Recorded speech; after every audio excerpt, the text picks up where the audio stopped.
Ngayong araw ay ating tatalakayin ang isa na namang kasong gumising sa takot at galit ng mga tao sa Shanghai. Ito ay isang kwento ng isang brutal na krimen kung saan ang isang batang buntis na guro ay pinaslang ng kanyang sariling asawa sa loob ng kanilang tahanan. Pagkatapos nito ay sinunog niya ang kanilang bahay para takpan ang karumaldumal na krimeng ginawa nito. Ano ang maitim na motibo nito at bakit niya ito nagawa sa isang taong minsan ay pinangakuan niya ng pag-ibig? Hanggang saan ang kayang gawin ng isang tao sa ilalim ng desperasyon at kasakiman? Yan at iba pa ang ating hihimay-himayin sa kasong tatalakayin natin ngayon. At bago ang lahat, kung bago ka pa lamang dito sa ating channel, ay huwag mong kalimutang i-click ang subscribe button at pindutin na rin ang notification bell para lagi kang updated sa mga kasong tinatalakay natin dito.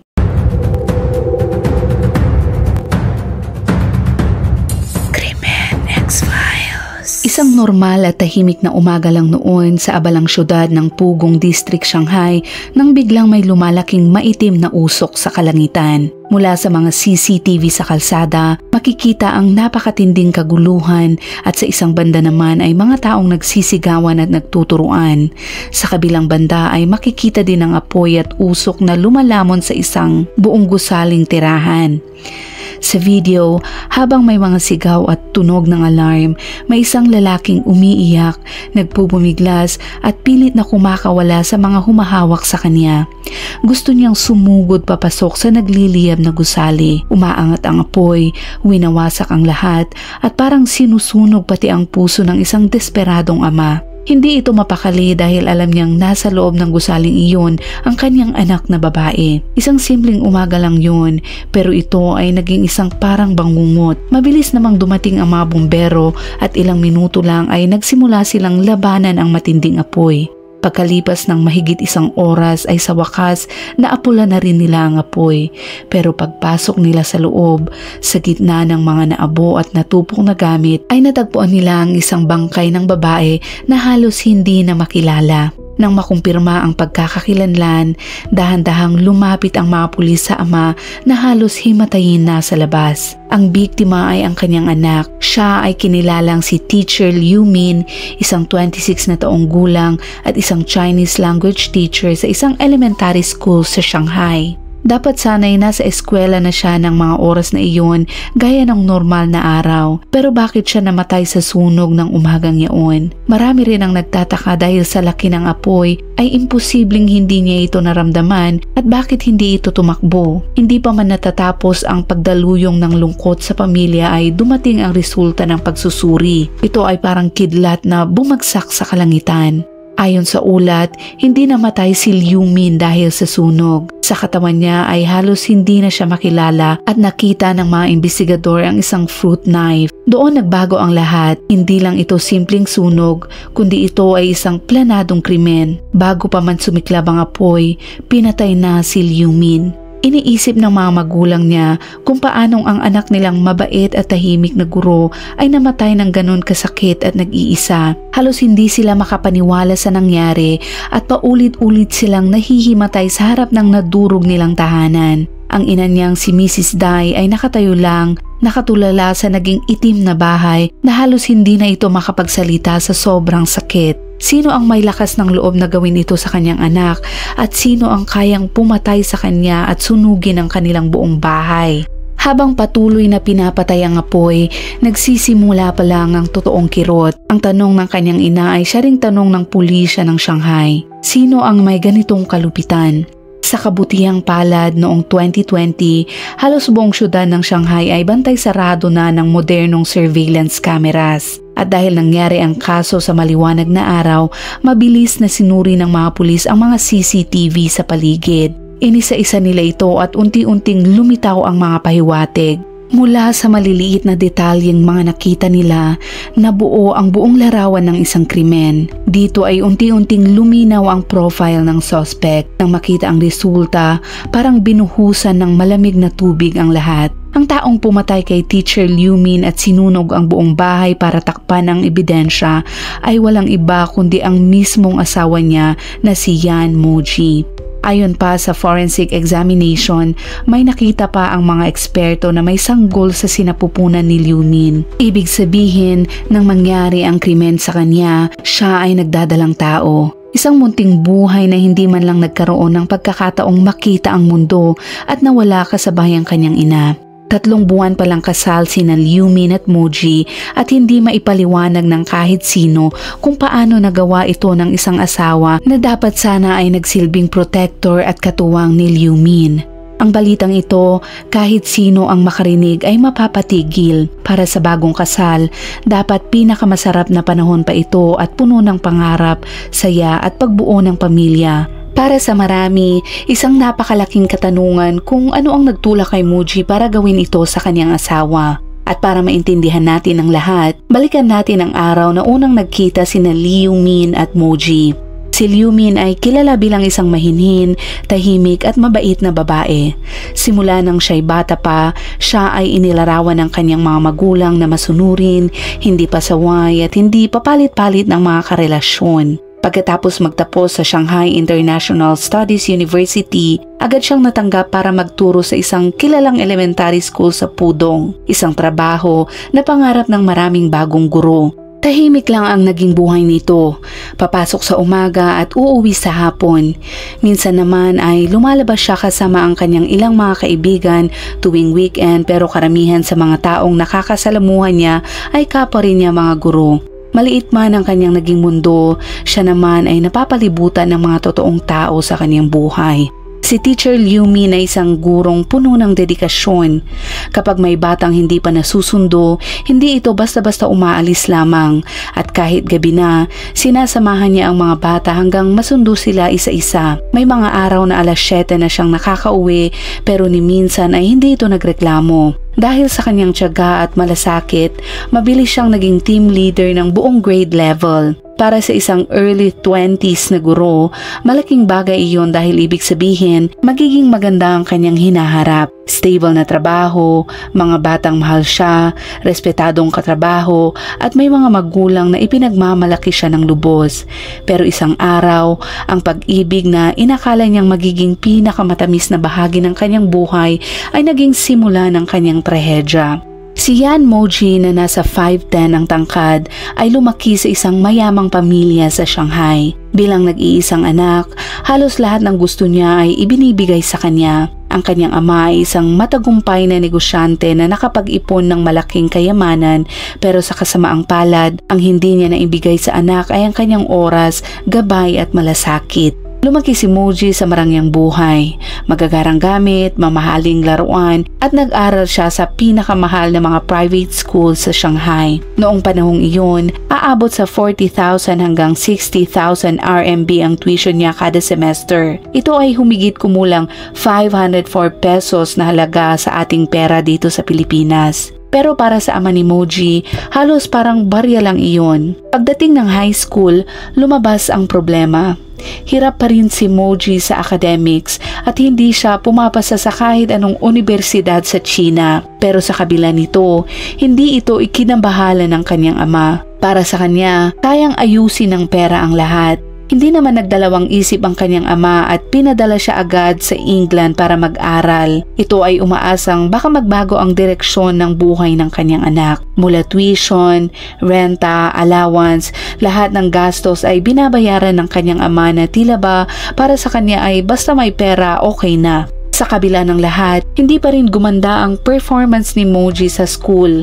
Bagkus ay lalo pa itong lumala. Palagi niyang sinasabi sa tatay niya na sobrang napre-pressure na siya sa school at nahihirapan siya sa buhay doon at hindi na daw niya kaya. Dahil doon, hindi nakapagtapos si Moji kaya napilitan siyang umuwi sa kanilang bansa. Pero sa mata ng mga tao, dala pa rin niya ang titulong galing sa abroad, nag-aral yan sa England, kaya marami pa rin ang humahanga sa kanya. Pero walang nakakaalam na sa likod ng magarang imahe niyang yun, isa lang siyang batang umaasa at walang direksyon, higit sa lahat ay hindi man lang nag-mature.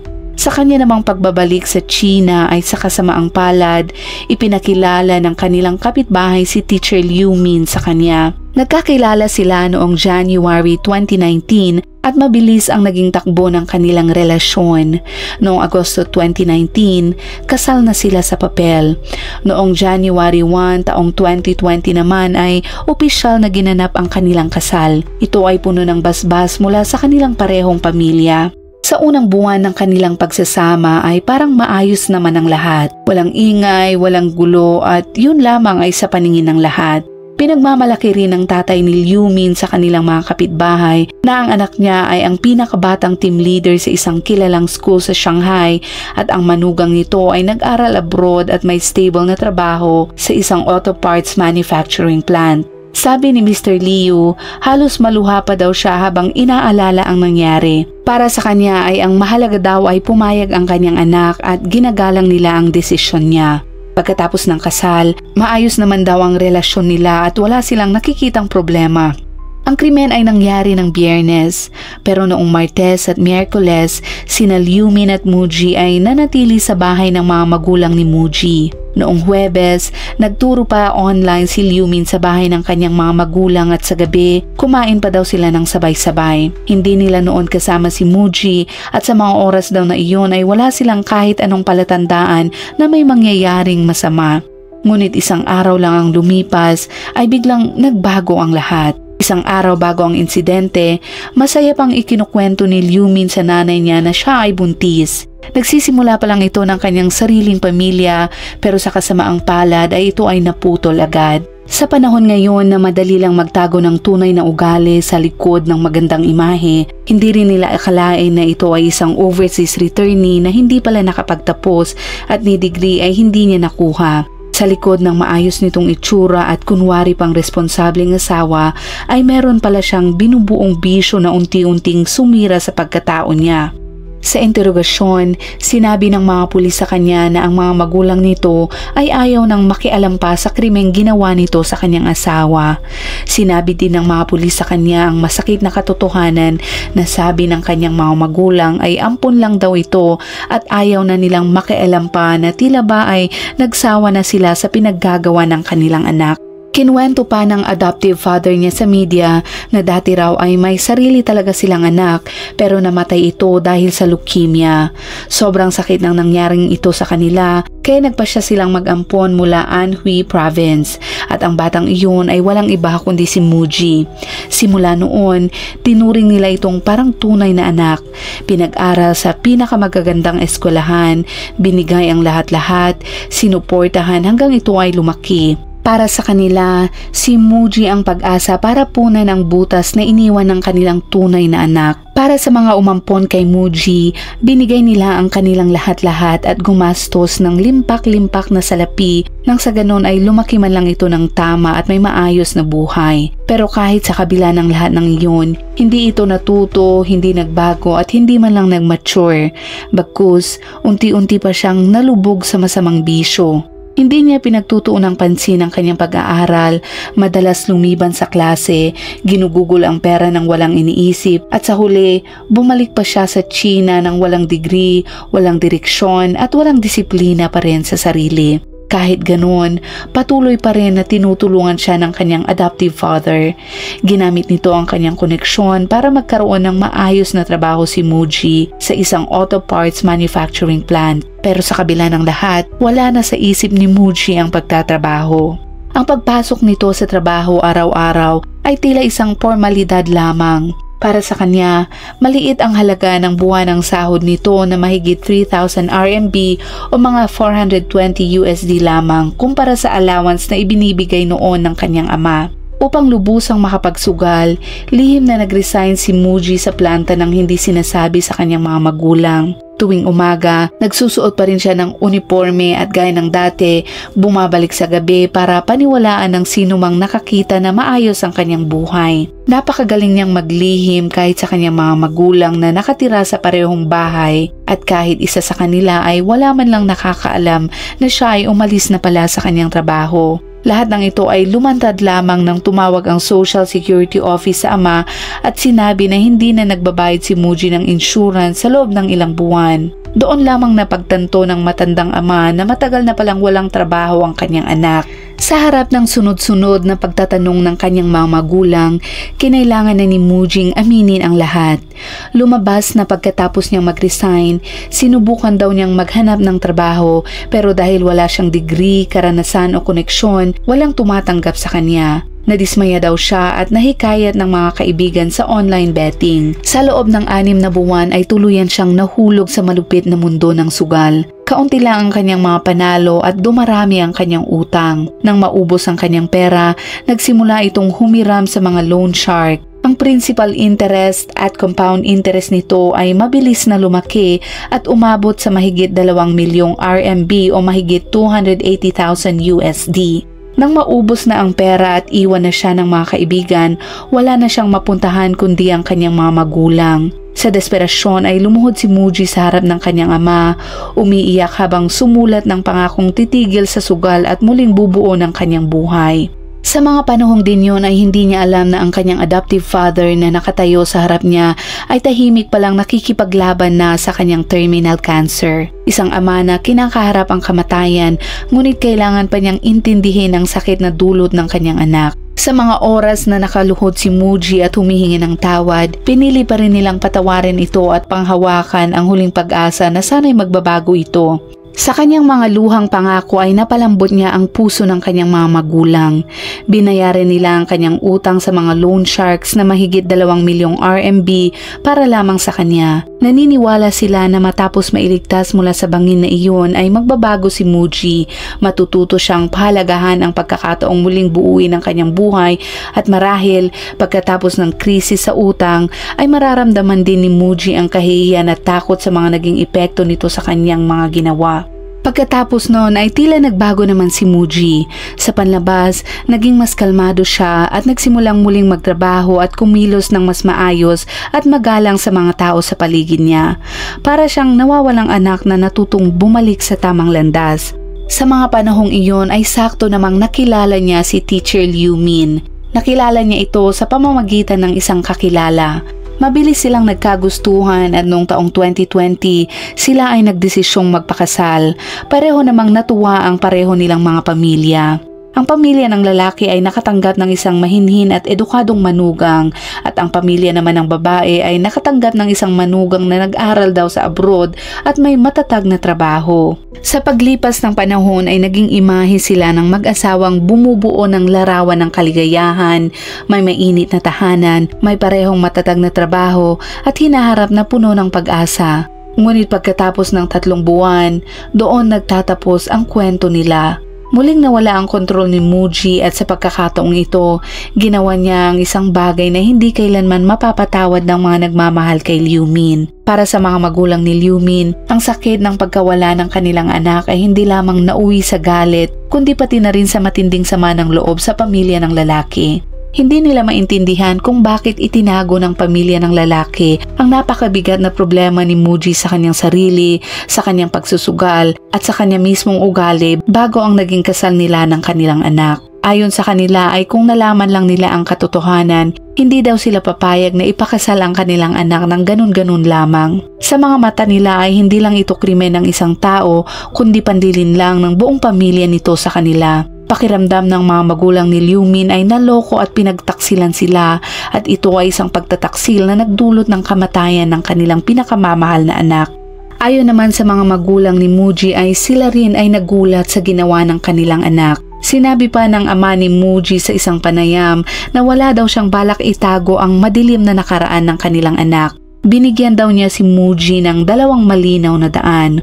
Una ay kung tunay siyang nagsisisi at determinado na muling buuin ang kanyang buhay, ay tutulungan daw siya nito at babayaran lahat ng utang niya sa loan sharks at aayusin ang kasal para makapagsimula ito ng panibago. Pangalawa ay kung magdadalawang isip pa si Muji at gusto pa ring ituloy ang kanyang lumang gawain, saka daw niya sasabihin sa pamilya ni Liu Min ang buong katotohanan at ihihinto na nila ang kasal. Lahat ng ito ay sa kasamaang palad ay hindi nalaman ng pamilya ni Liu Min bago ito ikasal. Unti-unti lang nilang nalaman ang lahat pagkatapos ng kamatayan ng kanilang anak. Tinanong din ng mga pulis ang mga kapitbahay ni Muji at lahat ay nagsabi na siya ay karaniwang masayahin, palakaibigan sa iba at walang senyales ng karahasan. Kung titignan daw sa labas ay parang napakaayos daw ng kanilang pagsasama ni Liu Min. Ngunit sa loob, nagising ang lumang demonyo sa puso ni Muji. Kahit na lumuhod ito at nangakong bubuuin ang kanyang buhay sa kanyang ama, hindi pa rin nakatakas si Muji sa bisyo ng pagsusugal na nakatanim na sa kanyang dugo. Pagkalipas ng ilang buwan ng tila katatagan, muling lumubog siya sa putik at ang resulta ay patuloy na dumaraming utang. Sa pagkakataong ito, ang halaga ay lumampas na sa 1,000,000 RMB o mga $140,000. Palagi ring tumatawag ang mga creditors, nagbabanta, pati na pumupunta sa kanilang bahay na nagdudulot sa kanya ng matinding takot at pagpapanik. Noong umaga ng Marso 20, 2020, mga 8:00 ng umaga, ay nagmaneho si Muji patungo sa bahay ng kanyang manugang sa Pudong District. Noong panahong iyon, naka-lockdown ang Shanghai dahil sa pandemya, kaya pansamantalang bumalik si Liu Min sa bahay ng kanyang mga magulang upang madaling makapagturo ng online classes sa mga estudyante niya. Alam ni Muji na wala sa bahay ang mga magulang ni Liu Min at iniwan lamang ang asawa niyang mag-isa doon. Sa sandaling iyon, iisa lang ang iniisip niya. Kailangan niya ng pera sa anumang paraan. Dala ang tensyon sa mukha pero sinubukang panatilihin ang normal na tono ng pumasok sa bahay. Ipinaliwanag niya ang sitwasyon sa kanyang asawa at sinabi niya na may problema at kailangan niyang humiram ng pera sa kanya kaagad. Umaasa siya na tutulungan siya ni Liu Min at papahiraman ito. Pero sa mga oras na yun, doon lang nalaman ni Liu Min ang kakilakilabot na katotohanan. Ang asawa na kanyang pinagkatiwalaan at minahal ay isang adik na pala sa sugal na walang paraan para makalabas. Hindi siya makagalaw sa kanyang pagkabigla nang sabihin ni Muji na may utang itong mahigit 1,000,000 RMB at kailangan ng 250,000 RMB para resolbahin ang sitwasyon. Matigas na tumanggi si Liu Min. Sa isang bulag na galit, bumaba si Mujin sa kusina, kinuha ang isang fruit knife at bumalik sa kwarto kung nasaan si Liu Min. Sa simula, balak lang niyang takutin ang asawa para pilitin siyang ibigay ang pera. Ngunit nang muling sabihin ni Liu Min na hindi siya magbibigay ng pera, tuluyan nang nawala ang kontrol ni Muji at padalos-dalos niyang sinaksak ng maraming beses ang leeg ng kanyang asawa hanggang sa ito'y mamatay. Ngunit hindi pa doon nagtatapos ang lahat. Sa takot na madiskubre ay sinubukan niyang sirain ang mga ebidensya. Gumamit siya ng lighter upang sindihan ang mga libro, kurtina at lahat ng gamit sa kwarto at sinubukang gumawa ng peking crime scene na sunog. Mabilis na kumalat ang apoy at sinunog niya ang ikalawang palapag ng bahay bago siya nagdesisyong tumakas. Ilang oras ang nakalipas ay sa ilalim ng presyon ng kanyang konsensya at habol ng pulis, sumuko rin si Muji. Inamin niya ang buong krimen na kanyang ginawa sa tinig na parang walang buhay.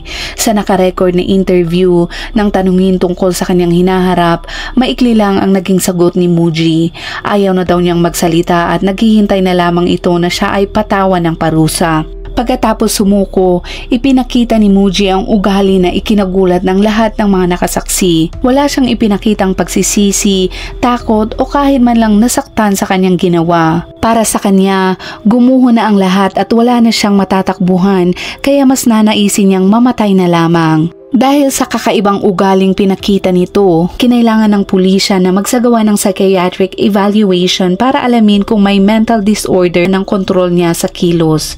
Ngunit ayon sa resulta, normal ang pag-iisip ni Muji. Buong kamalayan niyang ginawa ang krimen. Para sa marami, isang napakalaking katanungan kung ano ang nagtulak kay Muji na isang bagong kasal na magiging ama pa lang para patayin ang buntis niyang asawa dahil lamang sa 250,000 RMB na para bang yun lang ang halaga ng kanyang asawa. Noong July 30 taong 2021, opisyal namang sinimulan sa Shanghai No. 1 Intermediate People's Court ang trial ng kasong ito sa China. Matapos ang review at confrontation, tinukoy ng trial panel na sinadyang nga ni Yan Muji na kitilin ang buhay ng asawa at sinadyang sinunog ang bahay upang pagtakpan ng krimen. Ang kilos na ito ay hindi lang pagpatay kundi seryosong banta rin sa pampublikong kaligtasan. Malinaw naman sa hatol na ginawa ni Muji ang krimen dahil sa mababang motibo, malupit na paraan at sobrang seryosong resulta na nagpapakita lamang ng malaking panganib sa ibang tao. Para sa isang krimen na intensyonal na pagpatay, si Muji ay hinatulan ng death penalty at inalis sa kanya ang karapatang pampulitika habang buhay. Para sa krimeng arson, siya ay hinatulan ng 8 taon sa bilangguan at inalisan ng karapatang pampulitika sa loob naman ng 1 taon. Sa huli, pinatawan ng korte ng parusang kamatayan at sabay na inalisan ang kanyang karapatang pampulitika habang buhay. Mula nang mangyari ang kaso hanggang sa araw ng sintensya, lumipas ang 497 na araw, higit 1 taon at kalahati ng paghihintay sa sakit at kawalan ng pag-asa. Nang marinig na pinal na nahatulan si Muji ng death penalty, walang kontrol na umiyak ang tiyahin ni Liu Min at bigla siyang bumagsak sa harapan ng korte. Unti-unti namang tumayo ang ina ni Liu Min at nanginginig ang mga kamay habang sinasariwa pa ang naging hatol sa may sala. Mahina niyang sinambit sa kanyang sarili na sa wakas ay nagbayad na ang pumatay sa kanyang anak. Sa labas naman ng korte ay hindi lang miyembro ng pamilya ni Liu Min ang naroon, kundi pati na rin ang mga taong nakakakilala sa kanya. At dyan nagtatapos ang kasong tinalakay natin ngayon. Isang kwento ng pagkalulong sa sugal at bisyo na nauwi sa isang kakilakilabot na trahedya. Ang sugal ay isang espiritual na lason na hindi mo agad mararamdaman pero unti-unti nitong kinakain ng isip, dignidad at sariling pagkatao. Sa simula ay laro lang, sa gitna pagkalunod at sa huli, desperasyon na tinutulak ang tao sa mga bagay na hindi niya inakalang kaya niyang gawin. Sabi nga ng marami ay huwag maglaro ng apoy dahil kahit maliit na sindi, kapag pinabayaan ay kayang lamunin ang buong buhay, pamilya, kinabukasan at pati ang sarili. Ang kaso ni Liu Min ay paalala na minsan ang tunay na panganib ay hindi galing sa labas kundi sa taong hinayaan nating pumasok sa puso at buhay natin. At kapag ang isang tao ay piniling yakapin ng bisyo kaysa responsibilidad, ang pag-ibig na minsang naging tahanan ay pwedeng maging bitag na wala ng labasan. At dyan nagtatapos ang kasong tinalakay natin ngayon. At gaya ng dati ay kung umabot ka sa dulo ng videong ito ay i-comment mo naman ang iyong saloobin tungkol sa kasong tinalakay natin ngayon. Ilagay mo na rin kung anong oras mo ito napanood at saan para naman alam namin kung saan umabot ang videong ito. Hanggang sa muli at palaging mag-iingat.